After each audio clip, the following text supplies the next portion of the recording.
Wednesday, April of the 23rd. I'm an associate member of T3 Trading Group, which is an SEC registered broker-dealer and member of FINRA SIPC. All of my trades are placed through T3 Trading Group. You should carefully consider whether trading is suitable for you in light of your own financial condition. Position disclosure should be the same as yesterday. I had a big position, or decent-sized position, in SPXL short at a certain point today. Levered SPY ETF.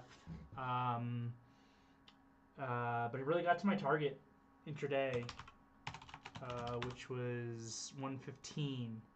So I closed it out like 30 minutes before the close into my target.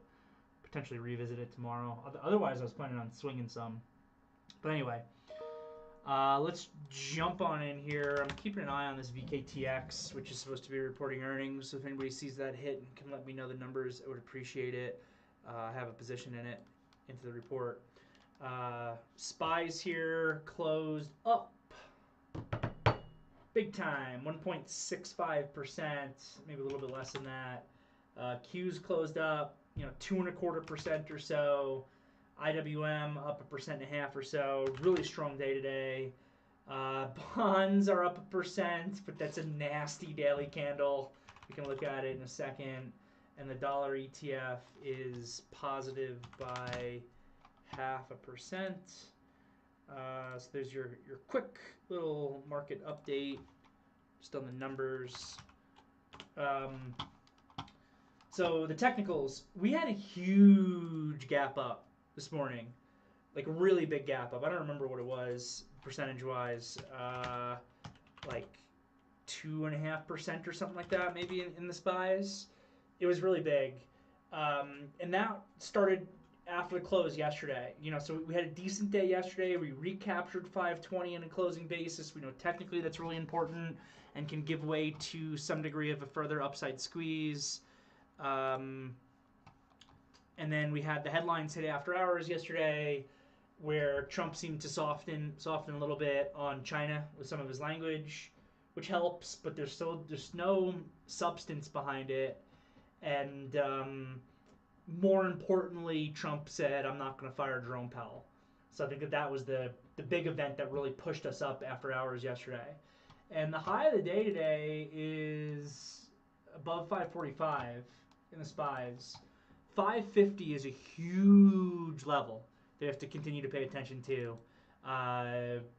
This 544 spot 28 is also really important. It would have been great if we could have closed above that today. We ticked above it, did not close above it, so it doesn't count. So that's a little bit important because that's like the pivot high of this wedge pattern on the daily chart of the SPYs that's been building out. But 550 is the really, really big level that we got to continue to watch. And the question is, this little rally that we're having, what kind of legs can it have? Do we stay range bound in here? Can we break higher and create a positioning squeeze? It's to be determined. Range bound here with volatility makes sense to me. A positioning squeeze, especially if we get any actual substantive good news, would also make sense to me. But we gotta let it come to us. I think at this point, it's a tough spot to put a lot of new risk on into the 540s for the SPYs. And really, it's also a tough spot to short, I think, a little bit, because I keep saying there's positioning risk, I think, to the upside in this market that can create a squeeze. So shorting is also a little bit tricky for more than a day trade or more than offsetting longs that you may have. But into a really big up move this morning, if you have long swings on, it's a great spot to book some profit. It's a great spot to reduce risk to the market. And that was really my primary focus into this up move, was taking some long exposure off the table and adding some short exposure. That's why I had shorted a decent amount of SPXL today to add some short exposure, in addition to adding to Palantir short, in addition to adding a little bit to Tesla short, in addition to adding to my TQQQ short, just to try to get a little bit more market neutral. Even at highs, even doing that, I was still net long, but by a much lesser degree than I was even just yesterday morning. But yesterday morning we were at 520, and today at highs we're at 545. I mean, the movement in this market is a little bit less than it was during this absolute insanity after the retaliatory tariff announcement. but we are still getting really, really big moves day to day and intraday. And it's a headline driven market. And it still seems, and you can see this every day basically, you saw it after hours yesterday, that positive headlines on a reduction of the trade war, or in this case, Trump saying he's not going to fire Jerome Powell, give us a much bigger up move than the negative headlines give us down, at least for the moment. At some point, that might change. I think at least in the short term, it stays that way. In the short term, like I was saying with Mike Camo earlier today, it seems like the headline risk is to the upside while we're early-ish within our 90-day window of the retaliation tariffs being paused. So we'll obviously see how that continues to play out. From a trading perspective today, the idea, the game plan from like a day trading perspective was to look short. That was the initial game plan, was, hey, let's look short. I liked the idea of looking short versus some sort of opening high or opening pivot high. I specifically said this morning that I did not expect today's price action to be similar to the previous 2 days where we got these strong gap and goes. With that said, almost immediately today, we got headlines that might have been fake news again, like from the Wall Street Journal, that Trump is going to be, like lowering tariffs against China as like a concession or whatever to start negotiations or something. And the market went crazy on that. I mean, you could look at the second 5-minute bar of the day with the heavy tails on both sides. And then very quickly it was shown to not be true. I'm not sure what's going on with the Wall Street Journal recently. I know Josh was pretty upset with the Wall Street Journal back on the retaliation tariff announcement day because the Wall Street Journal seemed to first report that it was only going to be 10% tariffs. And that was like a better case scenario.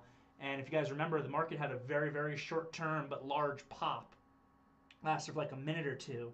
And it cost me some P&L also because I actually got out of a short that I had, or at least some of a short that I had in Tesla on that day into that pop. And then it turned out it wasn't true. And then, Trump came out with his big poster board with the crazy numbers on it that destroyed the market. And then today it was almost similar. So it's like, what's going on with the Wall Street Journal? I don't know. I mean, traditionally they were like a decent source for news. So it was weird seeing that happen. So then, that got refuted as bad news. And then we saw headlines begin to hit, which are obvious. I mean, it's obvious. But the market is moving right now on things to me that appear to be obvious. So Scott Bessent came out and said, he's been saying in a positive fashion that a tariff deal with China, a trade deal with China needs to get done because where we currently are is unsustainable. He's 100% correct on that. But I think he came out today and he said that it might be 2 to 3 years before a trade deal gets done. And honestly, that's no surprise. We've been talking about that for days. We've been talking about how, weeks are going by here and we can't even get a deal done with our closest allies.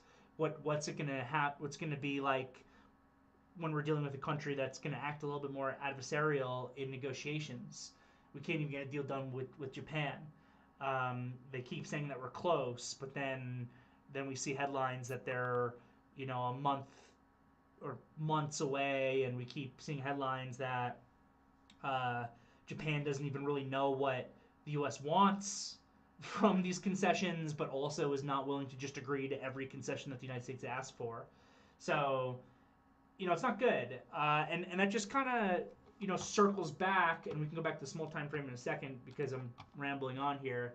It kind of just circles back to my bigger picture thesis where I feel like in the short run right now, there is more upside risk to downside risk from headlines and from, thank you, Pat, there's more upside risk than downside risk from a headline perspective and from a I'm losing my train of thought. More from a positioning perspective and from a a headline perspective. I think there's more risk in the short run to the upside than the downside, and that could create a positioning squeeze. But in the big picture, every day that goes by where trade deals are not done, it has a worsening effect on our economy. It's as simple as that. So it's impossible to be a big picture bull in this market until we start seeing some deals come through. And we're just not seeing anything for the moment. It's as far as I'm concerned, really, really concerning. So that headline eventually hit us back down, and we were able to call out a really good short. You know, this was so noisy in the beginning of the day. The fake Wall Street Journal headline, I forget what the 10 a.m. headline was. We had Scott Besson talking, and finally, the best short of the day got called out as a short versus the 1035 high. And that was a good short for a couple of reasons. One, Scott Besson was done talking.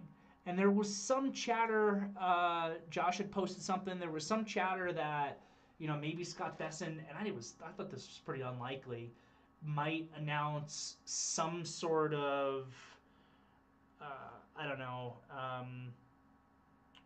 some sort of new system, for lack of a better term, for protecting the market, the bond market, insulating it into down moves on heavy selling that maybe could act as stimulus, that maybe could push the market higher. That didn't happen. So I wasn't really expecting that to happen anyway, but I guess somebody was.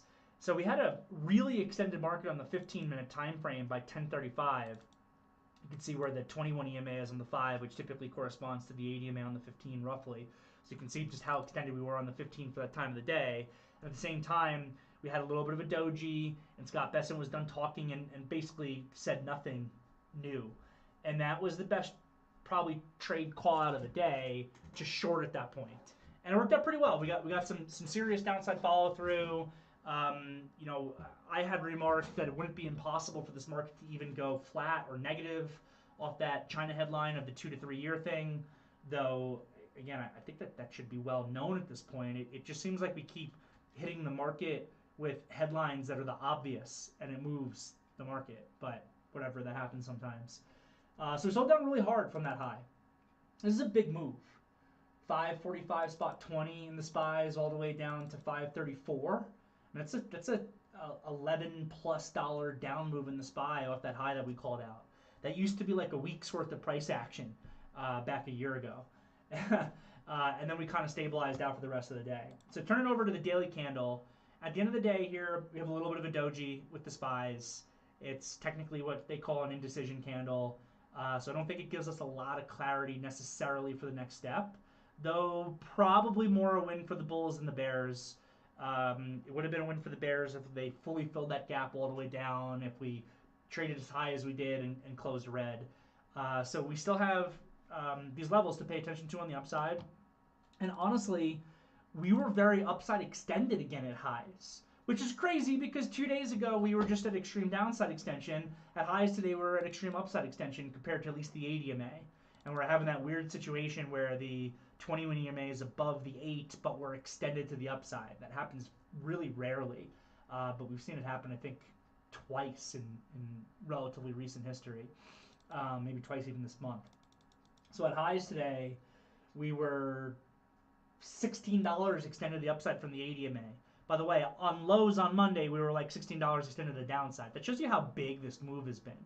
It almost doesn't feel necessarily that big compared to what we just got used to earlier in April, but this is a really big move from 508.50 on Monday morning to 545 spot 40 by Wednesday morning. I mean, that's really crazy. So it makes sense that we had backing and filling today. It's probably, like I said, more of a win for the bulls than the bears. But let's see what happens. If you can start to really get above today's high in the relatively recent future later this week, it might take a couple days to satisfy this upside extension. But if we can do that, we'll start to look really bullish. So I'm going to note that we need to watch today's high, which is similar to the high from April 14th as a level to pay attention to begin to accelerate us. 550 is the massive, massive level. And I do think that there's a possibility for a positioning squeeze that could get us to the 560, 570 area if we can get above 550, especially if it could be coupled with positive headlines. That's where we're at with the SPYs. Q's here, relatively similar deal. The chart's the same. I don't need to go through all the prices, I don't think. And the IWM is also similar. Some recent relative strength. There was relative weakness in this initial bounce back, but we saw some relative strength start coming in last week, and some relative strength just compared to the high from the tariff pause day on April 9th. So that is where we're at from an index level. From an individual stock perspective, I really didn't do a whole lot today. Today was mainly about portfolio management, managing my swings, reducing some net long exposure to the market into our gap up into the up move. There were some decent trades out there that we had called for in the pre-market for continuation. I know Palantir was one that we mentioned in the morning meeting. Someone asked me about it, and even though I'm short, I said this looks like a long to me. I'm keeping, you guys just got to understand why I have some of the positions on that I have. I would not be short Palantir if I did not have 24 long positions on. And a lot of them are in similar, or 23 long positions on. A lot of them are in similar, like, growthy kind of names that move together a little bit. So that's the reason why I'm short it. I don't mind if I lose money in Palantir right now. As a matter of fact, I almost welcome losing some money in Palantir, because it means that most likely everything else is paying me. I don't love when Palantir is as relatively strong as it was today, because that leads to some underperformance, but I'm not upset about it. So we talked about Palantir as a potential long today for a squeeze, and then at a certain point, we called out the short. I actually started a little bit too early, but this is the benefit of when I can really watch stock. There was an insane buyer that I was watching. I only really started focusing on it around 10:30. There was this insane buyer in the 102 low 20s. Not necessarily always at one price. It seemed like it was algorithmically driven, but I could just kind of read it in the tape. And then it got a little bit of market help, and the thing exploded to another level. And then it was at this 1045 candle with this upside tail that it seemed like some degree of upside capitulation. Whoever that buyer was that was riding this thing up so early, just like market bought. I don't know if that was a short getting squeezed or a long coming in, but just basically like market bought and ripped that thing up 75 cents in the blink of an eye, and then immediately it was back down. And I saw it, and I noted right away, like, oh, a lot of times that's the end of a buyer. So we called out a good short there as well. I think the market was also pulling back a little bit at that point, which helped. And that actually also turned into a great trade. You have to certainly be patient for it, but you got to pull back from above 103 all the way back down, almost straight down to like $100 off that. So that was a pretty good trade too. It was like one of the few real day trades that I focused on today, and I guess that kind of sums things up.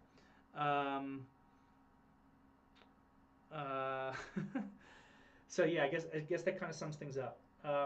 Trump to exempt car makers from some U.S. tariffs. Trump also to exempt steel and aluminum from tariffs. That's the headline coming out right now. I'm surprised GM's not up even more, but it's moving. GM and Ford are moving. I would assume that Tesla is moving up on that as well. Not huge, a few dollars in Tesla. But, like I said, every positive headline that we can get that is related to a reduction of tariffs, Trump blinking on tariffs, tariffs not happening, trade deals happening, anything like that leads to an uptick in this market.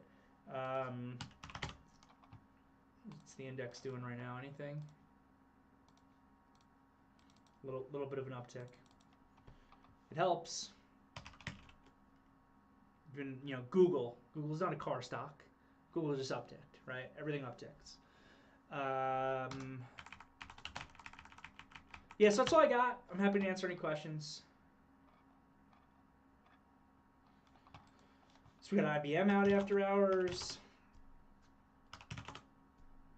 IBM upticked and is now getting smoked. EPS beat, revenue beat, free cash flow beat. They reaffirmed their fiscal year forecasts. Their second quarter revenue guidance beat. What's the problem with this report? Free cash flow. I see their fiscal year free cash flow is light. It's the only number I'm seeing that's a problem on IBM at all. But they're hitting it down for some reason. We had Texas Instruments report. I like to sometimes call this company the forgotten semiconductor. People always forget that this is a semiconductor stock that exists, even though it's been around for longer than a lot of them. EPS beats, rev beats. Okay. Guidance, they see their second quarter EPS as a beat, and their rev guide also beats for second quarter. So TXN report looking solid. Looking solid. My VKTX is out. They don't have any revenue, so it's not that exciting of a report, I guess. I'm not used to being involved in these biotech names. TST just saying Lucid. I'm not sure if there's anything going on. Oh, Lucid's another car stock, but yeah, we'll see. Oh yeah, I guess the steel and aluminum tariffs can help like an LMT. No real movement there for the moment. All right, guys. Anybody have any questions? Otherwise, I don't mind doing a short one. Any interest? I don't like trading biotech stocks. I know I have a position in VKTX, but I don't like trading biotech stocks. I don't have any expertise in drug research.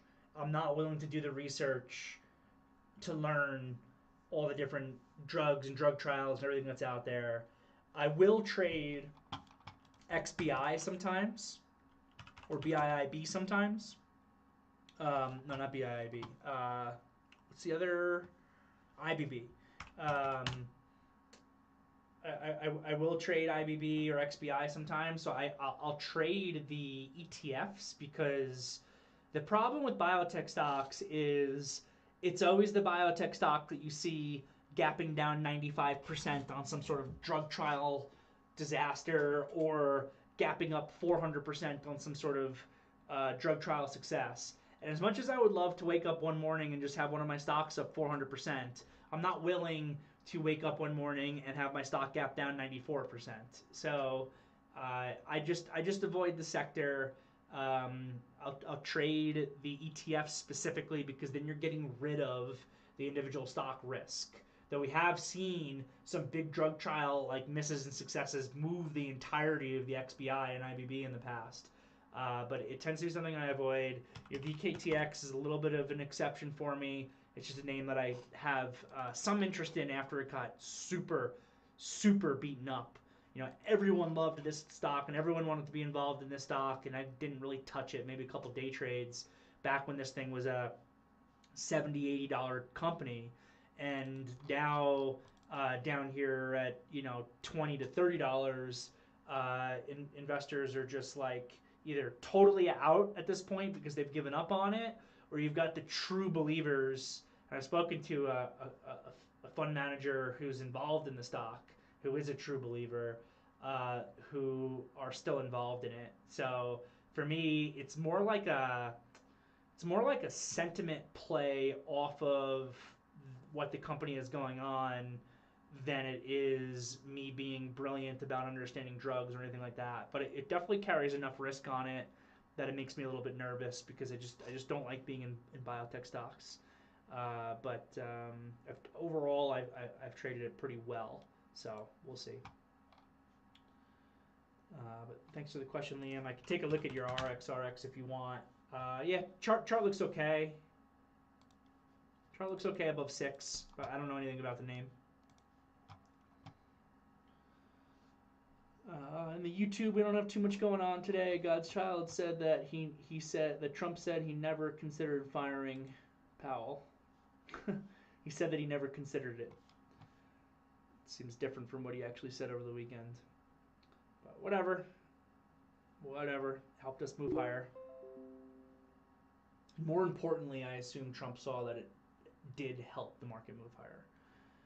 From Jackie, in this market environment, would you say that time of day is less of an important layer of probability? Yeah, I would say that actually, because regularly we have the entirety of the day that's in play, because so many things are happening and are moving so big.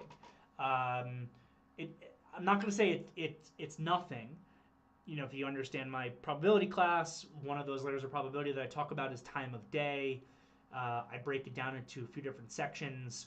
like 9:30 to 10 being the best time of day, followed by 10 to 11, followed by 2 to 4, and then typically the worst time of the day to do a lot of trading is between 11 and 2. A lot of times the market midday is very flatlined. There's nothing going on. It's very easy to churn yourself. And I've seen statistics, not recently, but I've seen statistics in the past from our team of traders that show that our performance is by far the worst between 11 and 2. So, and I think it's just boredom trading because so often nothing is going on and the market is flatlining. So forever I've said in the middle of the trading day, generally speaking, and there are exceptions, you want to take a less is more approach and not be doing too much new. There are exceptions though. There is such thing as a midday V bottom reversal. There's a couple years ago we were seeing that pattern come in somewhat regularly, which was interesting for a little while, and then it stopped happening because markets go through cycles of how they trade and how they work. But when we're getting those midday reversals all the time, then you know what, midday was a decent day to put a trade on, a decent time of day to put a trade on. And more recently, just because there's so much headline movement and so much volatility, that this is an environment where you can kind of be looking for trading opportunities throughout the entirety of the day. So yeah, I would say it is of reduced importance, Jackie, but not zero importance. It does still matter to some degree. Thank you for the question. Anything else, gang? Going once, going twice. Okay, shorter meeting today. Fine by me. We did a real long one yesterday. Have a great night, everybody. I'll see you all tomorrow.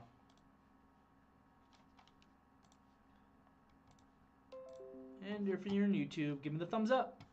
Tell your friends.